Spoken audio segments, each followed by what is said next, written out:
আমাদের বর্তমান জামানায় বর্তমান সময় প্রতিটা মসজিদ মহল্লায় ইমামরা মানসিকভাবে হয়রানি, ইমামদেরকে মানসিকভাবে নির্যাতন করেন মুসল্লিরা। যেমন ভুক্তভোগী আমি আপনাদের মসজিদে আজকে 4 মাস যাবত আছি।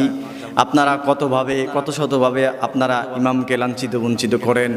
আপনারা ইমামকে সম্মান করবেন তো দূরের কথা, ইমামের বদনাম গিবত শেখায়ত নিয়ে রাস্তাঘাটে আপনারা হাঁটাচলা করেন। প্রিয় ভাই, মসজিদ আল্লাহর ঘর, আল্লাহর ঘরে আসবেন তো নামাজ পড়ে চলে যাবেন। মসজিদ কারো ব্যক্তিগত সম্পদ নয়, মসজিদ কারো বাপদাদার দৌলত নয়, এটা আল্লাহর ঘর। এই মসজিদে যিনি ইমামতি করেন এটা আল্লাহর ঘরের ইমামতি করেন।